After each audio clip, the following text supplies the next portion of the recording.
Praise the Lord. அன்பார்ந்த கர்த்தருடைய பிள்ளைகளை, இந்த செய்தியை பார்க்கிறவர்களை, நம்ம சேனலை சப்ஸ்கிரைப் பண்ணலைன்னா தயவுசெய்து சப்ஸ்கிரைப் பண்ணுங்கள், உதவி செய்யுங்க, லைக் பண்ணுங்கள், ஷேர் பண்ணுங்கள். கர்த்தர் நம்மோடு இருந்து பெரிய காரியம் செய்வாராக. தேவன் நம்மோடு இடைபடுவாராக. ஆமென். God bless you. தேங்க்யூ. நல்லவரே ஸ்தோத்திரிக்கிறோம், நல்லவரே ஸ்தோத்திரிக்கிறோம், போதுமானவரே ஸ்தோத்திரிக்கிறோம், ராஜாதி ராஜாவே ஸ்தோத்திரிக்கிறோம், நேற்றும் என்றும் மாறாதவரே ஸ்தோத்திரிக்கிறோம். அப்பா பிதாவே ஸ்தோத்திரிக்கிறோம், மாறாவின் தண்ணீரை மதுரமாய் மாற்றினவரே ஸ்தோத்திரிக்கிறோம், இரக்கமுள்ளவரே ஸ்தோத்திரிக்கிறோம், அன்புள்ளவரே ஸ்தோத்திரிக்கிறோம், தயவுள்ளவரே ஸ்தோத்திரிக்கிறோம், நீடிய சாந்தம் உள்ளவரே ஸ்தோத்திரிக்கிறோம். அப்பா தகப்பனே, எங்களுக்கு பொறுமையும் தாழ்மையும் கொடுக்கிற தெய்வமே ஸ்தோத்திரிக்கிறோம். ஒரு விச தகப்பனே, என்னை தாழ்த்துற ஆண்டவரே, என்னை தரைமட்டமாய் தாழ்த்துற தகப்பனே, எசப்பா என்னுடைய மன பாரங்கள் தகப்பனே என்னிலிருந்து நீக்கினதற்காக உமக்கு கோடி கோடி நன்றி ராஜா. மட்டுமா எங்களோடு ஆளுகை செய்தீரே. இந்த சிலுவை தியான நாட்களில் தகப்பனே, உங்களுடைய பாடுகளை தகப்பனே நாங்கள் தாங்கி நீர் எப்படி தாங்கினீரோ அதே போல தகப்பனே, உங்களுடைய வார்த்தை தகப்பனே நாங்கள் ஏந்தி வந்த கிருபைகளுக்காக உமக்கு நன்றி ராஜா. உன்னை ஏந்துவேன், தாங்குவேன், காப்பிப்பேன் என்று சொன்ன தெய்வமே, இந்த முதல் வார்த்தையை நீர் எனக்கு கொடுத்தீரே ராஜா. அதற்காக உமக்கு நன்றி. ஊழியக்காரரையும் கரத்தில் ஒப்பு கொடுக்கிறோம். ஒரு விச தகப்பனே, என்னுடைய குற்றம் குறைகள் எல்லாவற்றையும் மன்னிக்கும்படியாக என் பாதத்தில் கேட்கிறேன் தகப்பனே.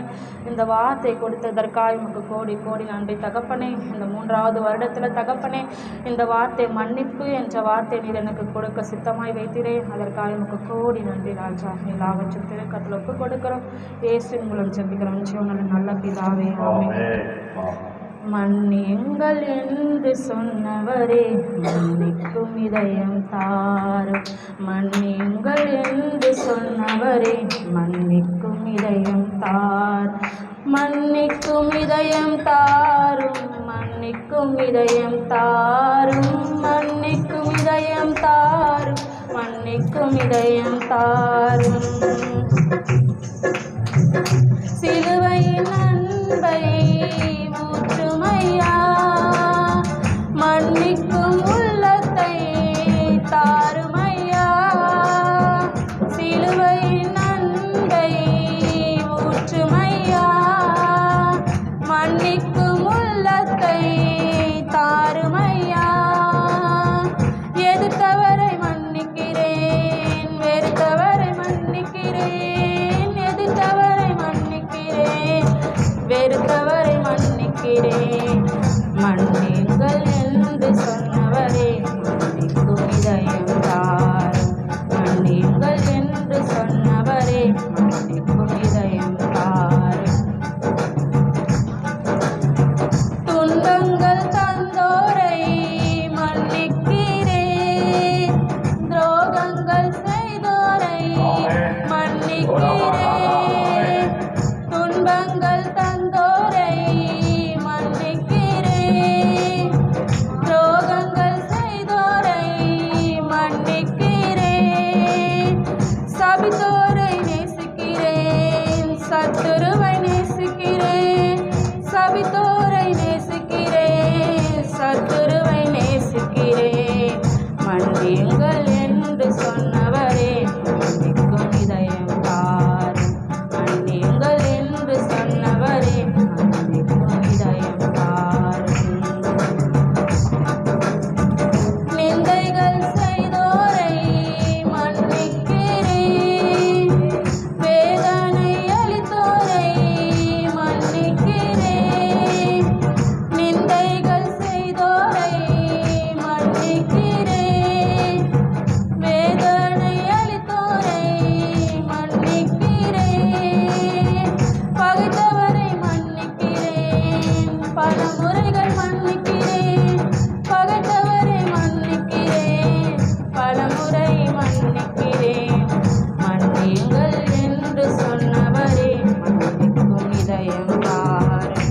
மன்னியுங்கள் என்று சொன்னவரே, மன்னிக்கும் இதயம் தாரும்.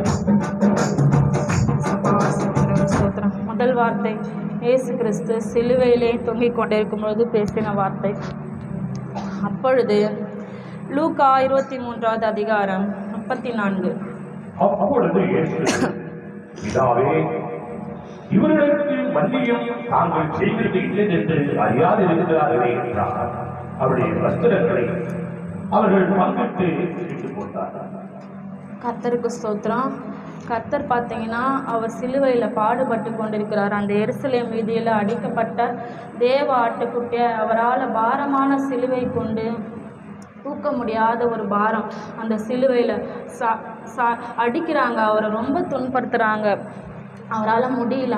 ஆனாலும் தகப்பன் சிலுவையில் வரைக்கும் எருசலேம்லேருந்து கொண்டு வரப்பட்டு அவர் அடிக்கும் பொழுது அவர் என்ன சொல்கிறாருன்னா, பிதாவே இவர்களை மன்னியும், இவர்கள் செய்கிறது என்னவென்று தெரியலன்னு சொல்லிட்டு அவர் நம்மளுக்காக இந்த உலகத்துக்கு நம்முடைய பாவத்தை சுமந்து தீர்த்த தேவாட்டுக்குட்டியார் நம் முன்னாடி அவர் தொங்கிக் கொண்டிருக்கிறாரு. அதெல்லாம் நம்ம எவ்வளோ பாவங்கள் செஞ்சுருப்போம், குற்றங்கள் செஞ்சுருப்போம். ஒரு விஷயம் அவரை போல் நம்மளால் இருக்க முடியாது. ஆனாலும் நம்ம அவரை போல் நம்ம இருக்கணும். அவர் பட்ட பாடுகள், எவ்வளோ பாடுகள் அந்த நேரத்தில் கூட, அந்த பாடுகளை பற்றி சிறிது நேரம் நம்ம தியானிக்கலாம். மத்தேயு 27வது அதிகாரம் 28வது வசனம்.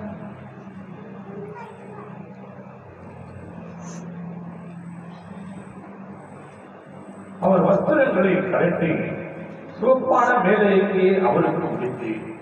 பாருங்க, அந்த வேலையில் எவ்வளோ கஷ்டம். அந்த எருசலேம் வீதிகளை அடிக்கப்பட்ட வண்ணமாக அவர் கொண்டு போகிறாங்க. அவர் அடிக்கும் பொழுது அந்த கசை அடி பார்த்திங்கன்னா அவ்வளோ ஒரு வேதனையான ஒரு வலி. அவருடைய உடம்புல பார்த்திங்கன்னா ஒரு இடம் கூட ரத்தம் இல்லாத இடமே இல்லை. அது அடிக்கும் போது அந்த சாட்டையில் பார்த்திங்கன்னா ஒரு அதிகமான ஒரு 12 அந்த பிரிவாக இருக்கிற அந்த ஆணி மாதிரி கூர்மையான ஒரு அந்த சாட்டை அடியில் ஒவ்வொரு டிசைனாக இருக்கும் சொல்லிட்டு நாங்கள் வரலாறில் பார்க்கும் போது இருந்துச்சு. ஆனால் அதை அடிக்கும் பொழுது அந்த அடிக்கிற அந்த வேகத்தில் அவருடைய உடம்புல பார்த்திங்கன்னா கிழித்து கொண்டு ரத்தமும் சதையாக வெளியே வந்தது. இப்போ அவர் எவ்வளோ ஒரு கஷ்டமாக இருந்திருப்பார் பாருங்கள். எவ்வளோ ஒரு மரண ஆக்கினைக்குள்ளே நம்ம இந்த உலகத்துக்கு நமக்காக அவர் நல்லது செய்தார். அவர் ஒரு அநியாயமும் செய்யலை, ஒரு கஷ்டமும் நமக்காக நம்முடைய தகப்பன் அதிகமான பாடுகள் பட்டவராக அந்த இடத்துல பார்க்குறோம். 29வது அதிகாரம்.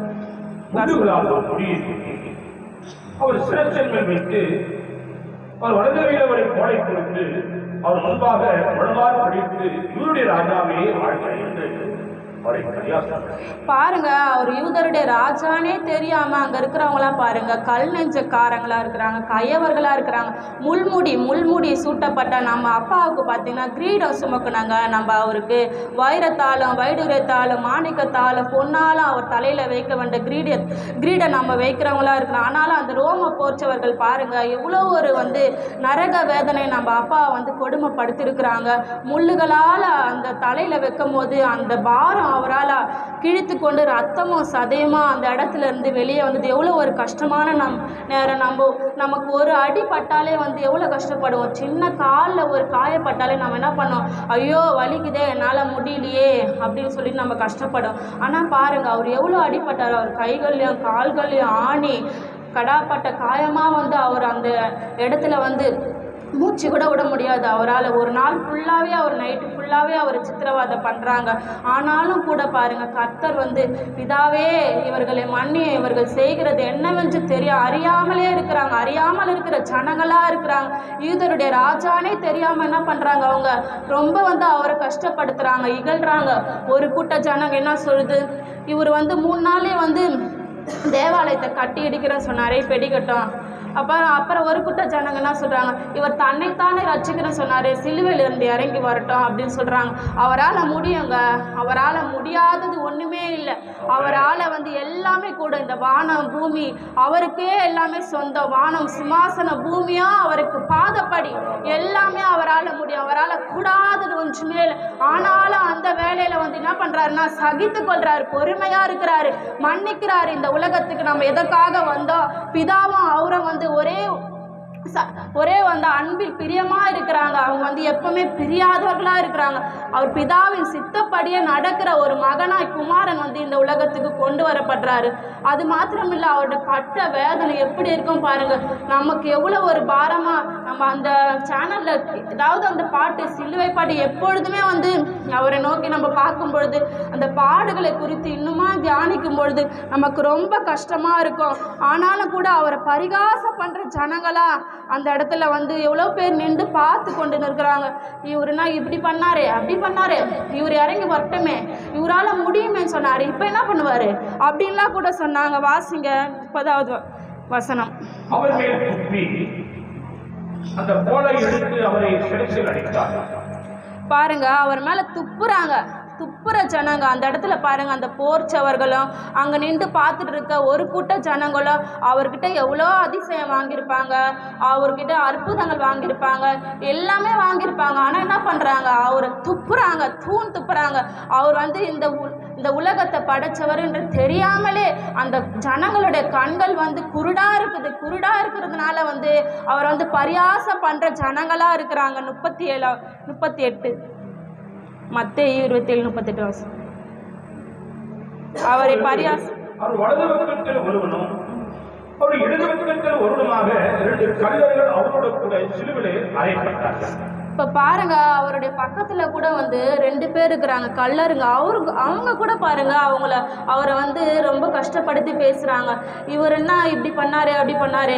ஆனால் வந்து நியாயப்படி வந்து அவங்க பேச வேண்டிய ஆளே கிடையாது. அவங்களும் ஒரு பாவம் செஞ்சுட்டு பக்கத்தில் வந்து ஏசப்பாவுடைய பக்கத்தில் வந்திருக்காங்க. ஆனாலும் வந்து பார்த்தீங்கன்னா அவங்க 2 பேரையும் கூட வந்து அவர் வந்து மன்னிக்கிற தேவனாக இருக்கிறார். அவரால் எல்லாமே மன்னிக்கக்கூடிய ஒரு சக்தி உள்ள தேவன். அவரால் முடியுங்க, இறங்கி வர முடியும், அந்த சிலுவையிலேருந்து இறங்கி வர முடியும். எல்லாம் எவ்வளோ பேர் அவரை வானதூதர்களை கொண்டு வர முடியும், அநேகரை கொண்டு வர முடியும்.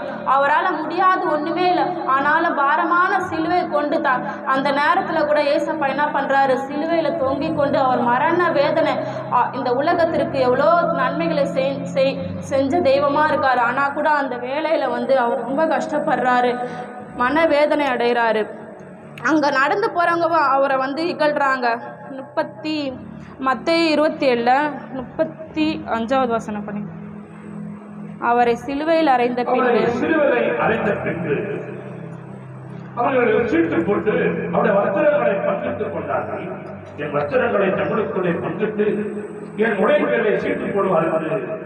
தீர்க்கதரிசியாக உரைக்கப்பட்டது நிறைவேறும்படி இப்படி நடந்தது.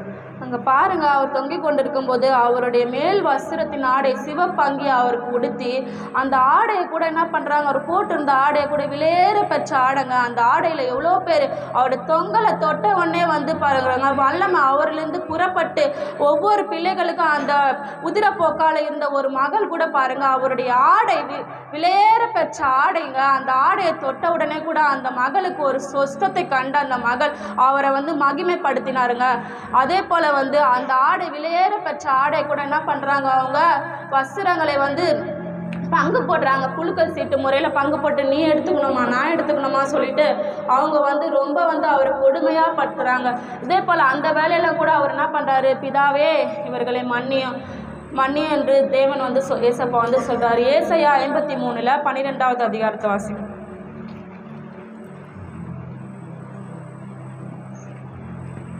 ஏசாயா 53:12. அவர் தம்முடைய ஆத்மாவை மரணத்திலிருந்து அக்கிரமக்காரர் ஒருவனாக எண்ணப்பட்டு அனைவருடைய பாவத்தை தாமே சுமந்து அக்கிரமருக்காக வேண்டிக் கொண்ட நிமித்தம் அநேகர் அவருக்கு பங்காக கொடுப்பேன், பலவான்களை அவர் தமக்கு கொள்ளையாக முடித்துக் கொள்வார். அவர் பாருங்க, அந்த வேலையில் கூட எவ்வளோ கஷ்டப்பட்டார், எவ்வளோ பாடுபட்டார். ஒவ்வொரு இடத்துலையும் அவர் உடம்புல பார்த்தீங்கன்னா ஒரு இடம் கூட அவருக்கு ரத்தம் இல்லாமல் இல்லை. எல்லா இடத்துலையும் அந்த ரத்தமே அந்த இடத்துல வந்து புரண்டு ஓடுதுங்க.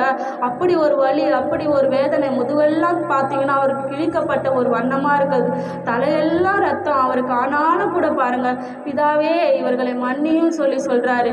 ஆனால் வேண்டுதல் செய்கிறாருங்க. ஃபஸ்ட்டு வந்து பிதா கிட்ட வந்து ஜெபிக்கிறாரு.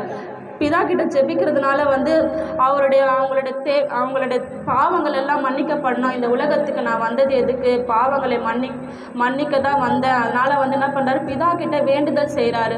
அது மாத்திரமல்ல, நம்முடைய வாழ்க்கையில் கூட அநேக நேரத்தில் வந்து நம்ம மன்னிக்க மாட்டோம். ஒரு கஷ்டம், நம்ம யாராவது எதனா நம்ம சொல்லிட்டாலே வந்து நம்ம என்ன பண்ணுறோம், நம்ம மன்னிக்க மாட்டோம், பேசாமல் இருக்கிறோம். அப்படியே வந்து அவங்கள பார்த்தாலே வந்து என்ன ஆகுதுன்னா ஒரு கஷ்டமாக இருக்குது. இவங்கள நம்மளை திட்டிட்டாங்கண்ணே, நம்ம ஏன் இவங்ககிட்ட பேசணும் அப்படின்ற ஒரு நம்மளுக்கு ரொம்ப வந்து வைராக்கியமாக கசப்பு நம்ம மனசில் இருக்குது. அவரை பாருங்கள், அவருடைய அன்பு பாருங்கள், அந்த சிலுவையில் வந்து ஆழமான அன்பாக வந்து இருக்குது. வேதத்தில் கூட அநேக இடத்துல வந்து அவர் மன்னிக்கிறவராக இருக்கிறாரு. திமிர்வாதக்காரனை கூட கூட்டிகிட்டு வராங்க, திமிர்வாதக்காரனையும் மன்னிக்கிறாரு. அவருடைய பாவங்கள் மன்னித்து அவர் வந்து எல்லாவற்றையும் நிறைவேற்றுகிற வல்லவராக இருக்கிறாரு. அது மாத்திரமல்ல, லூக்கா சுவிசேஷத்தில் பார்த்தீங்கன்னா 7வது அதிகாரம் 38வது வசனம்.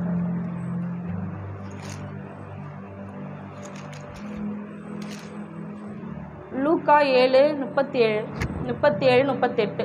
விசுவாசிகள் நீக்கின மனுஷன் அவரோடு கூட இருக்கும்படி உத்தரவு கேட்டான். லூக்கா 7வது அதிகாரம் 37வது வசனம் 38. பரீசன் வீட்டில் பந்தி இருந்ததை அறிந்து ஒரு பரணியில் பரிமள தைலத்தை கொண்டு வந்து அவருடைய பாதங்களின் அருகே பின்னாக நின்று அழுது கொண்டு அவருடைய பாதங்களை தன் கண்ணீரால் நனைத்து தன் தலைமயிரால் துடைத்து அவருடைய பாதங்களை சுத்தம் செய்து பரிமள தைலத்தை பூசினார். பாருங்க, இந்த இடத்துல லூக்கா 7வது சுவிசேஷத்தில் அப்பொழுது அந்த ஊரில் இருந்த பாவியாகிய ஒரு ஸ்திரீ பரிசேயின் வீட்டில் பந்தி இருக்கிறதை அறிந்து ஒரு பரணியில் பரிமள தைலத்தை கொண்டு வந்து என்ன பண்ணுறாங்க, அந்த ஊரில் இருக்கிற ஒரு பாவியான ஒரு மகள், ரொம்ப நாளாக வந்து அவங்க வந்து பாவம் இருக்கிற ஒரு காரணமாக அவங்களுக்கு வந்து அதிகமான ஒரு மன பாரங்களையும், நம்ம பாவம் செஞ்சிட்டோமே என்ன பண்ணுறதுனே தெரியலையே, நம்ம யார்கிட்ட போனால் விடுதலை கிடைக்கும்ன்ட்டு அதிக நாளாக அவங்க யோசித்து கொண்டிருப்பாங்க. ஆனாலும் அந்த இடத்துல வந்து ஏசப்பா வந்து என்ன பண்ணுறாரு, அற்புதங்கள் செய்கிறவராய், அதிசயங்களை செய்கிறவராய், பிணியாளிகளை ரட்சிக்கிறவராய், அப்புறம் வந்து குஷ்டரோகிகளுக்கு நோயாளிகளை கூட பார்த்தீங்கன்னா அவர் வந்து குணமாக்குற வல்லமையுள்ள தேவனாக இருக்கிறது கேள்விப்பட்ட இந்த அம்மா என்ன பண்ணுறாங்க, அங்கே போகிறாங்க. அவருடைய பாதங்களின் அருகே பின்னாக நின்று என்ன பண்ணுறாங்க, அழுகுறாங்க. அவங்க என்ன எவ்வளோ பாவம் செஞ்சிருந்தா, சில நேரத்தில் வந்து நம்ம பாவம் செஞ்சுட்டு விட முடியாது. என்ன ஆகுனா, ஐயோ நம்ம இந்த பாவத்தை செஞ்சிட்டோமே, ஏசப்பா என்னை மன்னிச்சிருங்க சொல்லிட்டு ஒவ்வொரு நாளும் நம்ம வந்து என்ன பண்ணோம், தேவ சமூகத்துக்கு முன்பாக அழுந்து கொண்டிருப்போம். ஆனால் அந்த மகளுக்கு வந்து தெரிஞ்சு என்ன பண்ணுறாங்க, ஏசப்பா வந்து ஒரு வீட்டில் வந்து பந்தி இருக்கிறத கண்டு என்ன பண்ணுறாங்க, அந்த வீட்டுக்கு வந்து அந்த மகள் பின்னாடி நின்றுக்கணும். எல்லாம் உள்ளே வந்து பார்த்தீங்கன்னா பெரிய பெரிய ஆளுங்க, சீடர்கள் எல்லாருமே ஏசப்பா கூட பந்தி இருப்பாங்க. ஏன்னா வந்து அவர் போகும்போது சீடர்களோடு தான் போவார். அந்த வீட்டில் வந்து பெரிய உபசரிப்பு நடந்திருந்தது. ஆனாலும் அந்த மகள் என்ன பண்ணுறாங்க, வராங்க, வந்து அழுகுறாங்க. அவருக்கு பாதத்தை வந்து என்ன பண்ணுறாங்க, ஃபஸ்ட்டு பாதத்தை பிடிச்சிக்கிறாங்க, தான் கண்ணீரால் தலைமயிரினால் துடைத்து அவருடைய பாதங்களை முத்தம் செய்கிறாங்க. என்ன பண்ணுறாங்கன்னா, முத்தம் செய்கிறாங்க. அவங்களுக்கு எவ்வளோ மனபாரம் இருக்கும், இங்கே வந்தால் எனக்கு ரட்சிப்பு கிடைக்கும், இங்கே வந்தால் எனக்கு விடுதலை கிடைக்கும், நான் பரலோகத்துக்கு போவேன், ஏசப்பா என்னை மன்னிச்சிடுவாருன்னு சொல்லிட்டு அந்த மகளுக்குள்ள ஒரு விசுவாசம், அவருடைய அன்பு அந்த இடத்துல வந்து காணப்பட்டதுனால அந்த மகள் வந்து அவரை தேடி ஓடி வராங்க, அழுகுறாங்க. அவங்க எவ்வளோ பாவம் செஞ்சுருப்பாங்களோ. நம்ம கண்ணீர்லாம் வந்து விலையேற பெற்றதுங்க. நம்ம கண்ணீர் இன்னைக்கு அழுதுட்டு போவோம், கொஞ்ச நேரத்தில் பார்த்திங்கன்னா அந்த கண்ணீருக்கு வந்து விலை வந்து அதிகமாக இருக்குது. தேவ சமூகத்தில் நம்ம அழும்போது வந்து அவர் நம்முடைய கண்ணீரை வந்து பார்க்கிற தெய்வமாக இருக்கிறார். ஏன்னா அவர் காண்கிற தேவனாக இருக்கிறார், எல்லாவற்றையும் காண்கிறார். இந்த உலகத்தில் என்ன நடக்குது, என்ன பண்ணுறாங்கன்றது வந்து அவருக்கு தெரியாமல் ஒன்றுமே நடக்காது. ஏன்னா அவர் இந்த உலகத்தை படைத்தவராக இருக்கிறார். அதனால் வந்து அந்த மகள் வந்து பாவியான மகளாக இருந்தாலும் அப்பா கிட்ட வந்தால் நம்மளை மன்னிப்பாருன்னு சொல்லிட்டு அவங்க மனசுக்குள்ளேயே வந்து நினச்சிட்டு அங்கே வந்து அந்த பரிமள தைலம் பாருங்கள், அவர் காணிக்கையாக அப்பாவுக்கு வந்து காணிக்கையாக அவர் பாதத்தில் வந்து என்ன பண்ணுறாங்கன்னா பூசி அவங்களோட தலைமயிரால் வந்து அவங்க என்ன பண்ணுறாங்க, துடைக்கிறாங்க. அந்த தலைமயிரில் வந்து நம்ம அலங்கரிப்பு, எவ்வளோ அலங்கரிப்பு இருக்குது. நம்ம அந்த முடியில் எவ்வளோ வந்து டிசைனாக பின்னிக்கிறோம், டிசைனாக தலை வாடுறோம், பூ வைக்கிறோம், என்னென்னவோ பண்ணுறோம். ஆனால் அந்த மகளை பாருங்களேன், பாவியாக இருந்தாலும் அந்த மகள் என்ன பண்ணுறாங்க, அந்த முடியால் துடைக்கிறாங்க. துடைச்சி அவங்க பாதத்தை வந்து முத்தாடுறாங்க. அது எவ்வளோ பெரிய பாக்கியம். நம்ம இன்னைக்காச்சும் நம்மளுடைய பாவங்கள் மன்னிக்கப்படுமே சொல்லிட்டு அந்த மகளுக்குள்ள ஒரு பிரயாசத்தினால யாரையா பார்க்கலாங்க அந்த இடத்துக்கு அவங்க வராங்க. ஆனால் வந்து அங்கே இருக்கிறவங்களாம் நினைக்கிறாங்க, அவர் கூட ஏசப்பா கூட இருக்கிற இவ வந்து பாவி தானே, இவ எதுக்கு இங்கே வரா அப்படின்னு சொல்லிட்டு நினைக்கிறாங்க. இப்போ நம்ம ஊரில் கூட யாராச்சும் பாவம் செஞ்சுட்டான்னு நினைப்பேன், இந்த போது பாரு பாவம் செஞ்சுக்குது, எப்படி போதுப, எப்படி தான் இது இந்த உலகத்தில் வாழுதோ அப்படின்னு சொல்லிட்டு நம்மளே வந்து நம்ம வீட்டாண்ட இருக்கிறவங்க கூட பேசுவாங்க.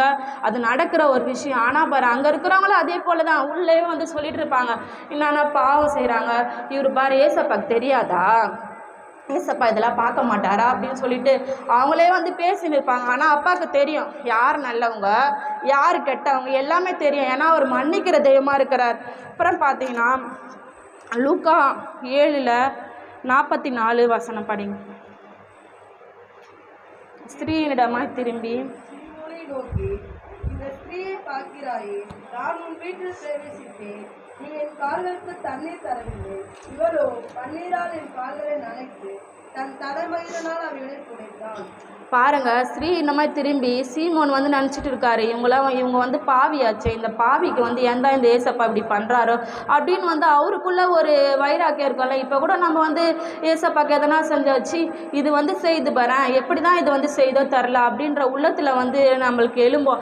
இதெல்லாம் போயிட்டு பாவம் செஞ்சுட்டு இப்போ நம்மளாம் கூட ஒரு பாவம் செஞ்சுட்டு உள்ளே வந்து செய்யும் போது ஐயோ நம்ம பாவம் செஞ்சிட்டோமே, அவருக்கு இந்த பணிவிட செய்யக்கூடாது, நம்மளுக்கு கஷ்டமாகுது, அவர்கிட்ட மன்னிப்பு கேட்கணும். ஃபஸ்ட்டு மன்னிப்பு கேட்டால் அவர் நம்மளை ஏற்றுப்பார். ஏன்னா வந்து அவர் ஒரு முறை அல்ல 70 முறை அவர் மன்னிக்கிற தெய்வமாக இருக்கிறாருங்க.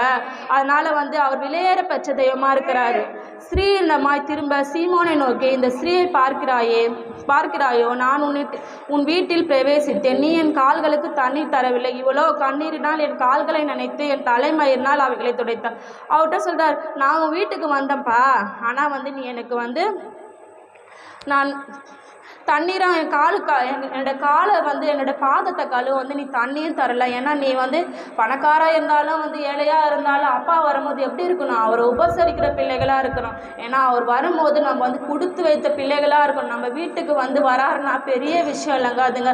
ஆனால் வந்து அவர் எதுவுமே செய்யவே இல்லை. ஆனால் பாவியான மகளை பாருங்கள், நீதிமானாக இருந்தால் அவர் எதுவும் செய்யலை. பாவியான மகளாக இருந்த இந்த மகள் வந்து அவருக்கு எல்லா பணிவிடையும் செய்து அவங்களே வந்து தன்னே வந்து காணிக்கையாக வைக்கிறாங்க, எங்களுடைய பாவத்தை மன்னிங்க அப்படின்னு சொல்லிட்டு அந்த மகள் வந்து காணிக்கையாக அவருக்கு படைக்கிறாங்க. 45வது வசனம். நீ என்னை முத்தம் செய்யவில்லை, இவளோ நான் உட்பிரவேசித்த முதல் பாதங்களை ஓயாமல் முத்தம் செய்தாள். அவர் வந்து முத்தம் செய்யலைங்க. ஏன்னா வந்து அவருக்கு இன்னும் ஒரு ஆழத்தை சத்தியத்தை அறியல நான் நினைக்கிறேன். ஏன்னா பார்த்தீங்கன்னா அவர் சத்தியத்தை அறிஞ்சிருப்பார். ஆனாலும் வந்து அந்த வேலையில் வந்து அந்த மகள் வந்துட்டான்ட்டு அவர் டிஸ்டர்ப் ஆகிட்டு இருப்பார். இந்த மகள் வருது, நம்ம ஏன் இந்த மாதிரி பண்ணோம் அப்படின்னு சொல்லிட்டு அவர் நினச்சிருப்பார். ஆனாலும் கூட பாருங்கள், இந்த மகள் வந்து ஓயாமல் என்ன பண்ணுறாங்க, அவரோட பாதத்தை முத்தம் செய்கிறாங்க. நம்ம கூட வந்து அநேக காரியங்கள் நம்மளோட வாழ்க்கையில் வந்து எவ்வளோ கஷ்டங்கள் வரும், எவ்வளோ உபத்திரங்கள் வரும். ஆனாலும் வந்து நம்ம என்ன பண்ணோம், அப்பாவுடைய பாதத்தை தாங்க பிடிச்சிக்கணும். அப்பா வந்து நம்முடைய கண்ணீரை துடைக்கிறவராக இருக்கிறார். உன் விண்ணப்பத்தை கேட்டேன், உன் கண்ணீரை கண்டேன்னு சொல்கிறாரு. நம்முடைய துருத்தியில் இருக்கு ஒவ்வொரு கண்ணீரும் வந்து விலையேற பெற்றதாக இருக்குது. நம்முடைய கண்ணீரை வந்து அவரை கணக்கில் வைத்து கொள்கிறாருங்க. நம்ம கஷ்டங்க வியாதி நேரத்தில் கூட எவ்வளோ பிரச்சனைகள் வந்தாலும் அவர் நமக்கு துணையாக இருப்பார். 47வது வசனம். அதெல்லாம் நான் உனக்கு சொல்லுகிறேன், இவன் செய்த அநேக பாவங்கள் மன்னிக்கப்பட்டது, இவள் மிகவும் அன்பு கொண்டாரே, எவனுக்கு கொஞ்சம் மன்னிக்கப்படுவதோ அவன் கொஞ்சமாய் அன்பு கொள்வான் என்று சொல்லி அவனை நோக்கி உன் பாவங்கள் மன்னிக்கப்பட்டது என்றான். அப்போ பாருங்கள், ஆதலால் நான் உனக்கு சொல்கிறேன், சீமோனை பார்த்து சொல்கிறாரு, நான் உனக்கு சொல்கிறேன்ப்பா, இவள் செய்த அநேக பாவங்கள் மன்னிக்கப்பட்டது. இவள் வந்து மிகவும் அன்பு கூர்ந்த மகளாக இருந்தார். அந்த பரிமள தைலம் பாருங்கள், விலையேற பெற்ற தைலங்க அது. அந்த தைலத்தை வந்து அப்பாவோட காலில் வந்து அந்த மகள் பூசி அந்த தைலத்தினால தலைமயிரினால் வந்து அவங்க துடைக்கிறாங்க. விலையேற பெற்றதுனால அவங்க காணிக்கை அவங்களுடைய எந்த ஒரு பொருளையும் உபயோகமே படுத்தலை. அவங்க வந்து தலைமயிரினால் என்ன பண்ணுறாங்க, துடைக்கிறாங்க. எல்லாமே வந்து எல்லாமே அவங்களுடைய பொருத்தனையாக வந்து அந்த காணிக்கையாக அதை நிறைவேற்றுறாங்க. அப்பா பார்க்குறாரு, ஐயோ என் புள்ள வந்துக்குதே, இந்த பிள்ளையோட பாவத்தெல்லாம் நம்ம மன்னிச்சிடலாம் சொல்லிட்டு என்ன பண்ணுறாரு, அவர் மன்னிக்கிறாரு. அவர் மன்னிக்கிற தெய்வங்க. அவரை போல இந்த உலகத்தில் யாருமே இல்லைங்க. மனுஷர்கள் முகத்தை தாங்க பார்க்குறாங்க, ஆனால் தேவன் தாங்க உள்ளத்தை அறிகிறவராக இருக்கிறார். அவரால் கூடாதது ஒன்றுமே இல்லைங்க. அவரால் எல்லாமே கூடுங்க. அந்த நாளில் கூட வந்து நான் ஒரு உண்மை சம்பவத்தை நான் சொல்ல விரும்புகிறேன். 1999வது வருஷத்தில் வந்து ஒரு குடும்பம் ஆஸ்திரேலியாவிலேருந்து ஒரிசாவுக்கு வந்து மிஷினரி ஊழியத்துக்காக வந்தாங்க. பார்த்திங்கன்னா வந்து அந்த குடும்பத்தில் வந்து எல்லாருமே வந்து ரட்சிக்கப்பட்ட குடும்பம் தான். அந்த குடும்பத்தில் கடவுள் பக்தி அதிகமாக இருந்தது. ஆனால் வந்து அவங்க ஒரு ஊழியமாக என்ன பண்ணாங்க, ஒரிசாவுக்கு வந்து மருத்துவ ஊழியம் செய்கிறாங்க. தொழுநோயாளிகள் மற்ற எல்லாம் யார் யாருக்கு பலவீனமாக இருக்கோ அவங்களுக்கெல்லாம் ஊழியம் செஞ்சு என்ன பண்ணுறாங்க, அந்த மக்களுக்கு சுகத்தை கொடுக்குறாங்க. ஆனால் என்ன பண்ணுறாங்க, அவங்க வீட்டில் 4 பேராக வந்தாங்க.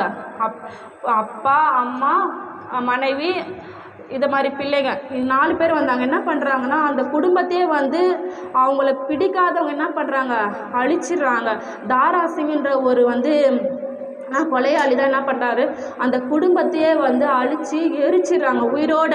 அந்த அப்பா, 2 பசங்க, 3 பேரையும் எரித்து போட்டுறாங்க. இது சமூக வலைத்தளங்களில் கூட வந்திருக்கு. 1999 வருஷம் நடந்தது இது.